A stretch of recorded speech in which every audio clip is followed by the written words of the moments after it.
ഇവരാണ് നമ്മുടെ നാട്ടിൽ പൊളിറ്റീഷ്യൻ. നമ്മൾ പലരും പറയും ആൾക്കാരുടെ കാര്യങ്ങൾ നടത്താൻ, വേറെ ചിലർ പറയും ക്ലാസ്സിൽ ഒരു ലീഡർ വേണം അതിന് വേണ്ടിയാണ്. പക്ഷെ ഇതേ പൊളിറ്റീഷ്യൻസ് കാരണം നമ്മുടെ ഡെയിലി ലൈഫിന് ബുദ്ധിമുട്ടായാലോ? പലപ്പോഴും പല സമയവും ഞാൻ ആലോചിക്കാറുണ്ട്, ഇവര് വരുമ്പോ എന്തിനാണ് റോഡ് തടഞ്ഞ് നമ്മളെല്ലാരും ബുദ്ധിമുട്ടിച്ച് മണിക്കൂറുകളോളം കിടത്തുന്നത്? അതേ സംഭവമാട്ടോ ഇന്നുണ്ടായി. ഏതാ പാർട്ടി എന്താ ഒന്നും ഞാൻ പറയുന്നില്ല, കാരണം ഏത് പാർട്ടിയുടെ ആണെങ്കിലും ഇത് തന്നെയാണ് ഉണ്ടാവാൻ പോകുന്നത്. ഈ ദിവസം കറക്റ്റ് 2 മണിക്കാണ് ഞങ്ങൾക്ക് ഷൂട്ട് ഷെഡ്യൂൾ ആയിരുന്നത് കേട്ടോ. ഞങ്ങൾ എക്സാക്ട്ലി 12 മണിക്ക് ഞങ്ങൾ കൊച്ചിയിലെത്തി. കലൂരായിരുന്നു ഷൂട്ട്. നിങ്ങൾക്ക് ആർക്കെങ്കിലും എക്സ്പെക്ട് ചെയ്യാൻ പറ്റും എത്ര മണിക്കാണ് ഞങ്ങൾ ഷൂട്ടിംഗ് സ്ഥലത്തെത്തിയെന്ന്? 4 മണിക്കാണ് കേട്ടോ. എടപ്പള്ളിന്ന് കലൂരെത്താൻ 4 മണിക്കൂർ എന്ന് പറഞ്ഞാൽ നിങ്ങൾ ആരെങ്കിലും വിശ്വസിക്കില്ല, കാരണം അനുഭവിച്ചവർക്ക് മാത്രമേ അതറിയൂ. എടപ്പള്ളിയിലെ 1 മണിക്കൂർ ബ്ലോക്ക് കഴിഞ്ഞ് ഞങ്ങൾ മുന്നോട്ട് പോകാൻ നോക്കിയപ്പോ റോഡ് ക്ലോസ്ഡ്. എന്തുകൊണ്ട്?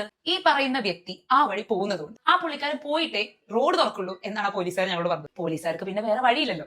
ഞാനൊന്ന് തിരിഞ്ഞു നോക്കിയപ്പോ കണ്ടത് ഈ ചുട്ട വെയിലത്ത് ബൈക്കിൽ കുഞ്ഞുങ്ങളെ പിടിച്ചിട്ടുള്ള അമ്മമാര്, ബസ്സുകളിൽ ഓരോ സ്ഥലങ്ങളിൽ എത്താൻ വേണ്ടിയുള്ള ആൾക്കാര്. സത്യം പറഞ്ഞാൽ ഇങ്ങനെയുള്ള ഒരു നിയമം മാറ്റുന്ന സമയം നമ്മുടെ നാട്ടിൽ എപ്പോഴും കഴിഞ്ഞിരിക്കുന്നു കേട്ടോ. നമ്മൾ ജയിപ്പിച്ച് നമുക്കായി സെർവ് ചെയ്യേണ്ട ആൾക്കാര്, നമ്മളുടെ ഇടയിൽ നിൽക്കേണ്ട ആൾക്കാര്, അവർ കാരണം നമ്മുടെ ജീവിതം ബുദ്ധിമുട്ടിലാവും. ഇപ്പൊ ഞങ്ങളുടെ കാര്യം ഞങ്ങൾ വിളിച്ചു പറഞ്ഞു കുറച്ച് ലേറ്റ് ആവും, പക്ഷെ ഇതുപോലെ അല്ലാണ്ട് കുറെ കഷ്ടപ്പാടും എമർജൻസിക്കും വേണ്ടി പോകുന്ന കുറെ പേരുണ്ടാവും. അവരുടെയൊക്കെ ലൈഫും കൂടെ അന്ന് ബുദ്ധിമുട്ടിലായിട്ടുണ്ട്. ഓൾ ദ പൊളിറ്റീഷ്യൻസ് ഔട്ട് ദേ, നിങ്ങൾ ഉണ്ടാക്കുന്ന റാലികൾ, പ്രതിഷേധങ്ങൾ, പ്രക്ഷോഭങ്ങൾ മുതലായ സംഭവങ്ങൾ ആൾക്കാർക്ക് വേണ്ടിയാണെന്നാണ് നിങ്ങൾ പറയപ്പെടുന്നത്. പക്ഷേ മിക്ക ആൾക്കാർക്ക് ഒരു ബുദ്ധിമുട്ടാണ് ആവാറ്. സോ അത്രയ്ക്കുള്ള ഇന്നത്തെ video. Till next video, bye bye.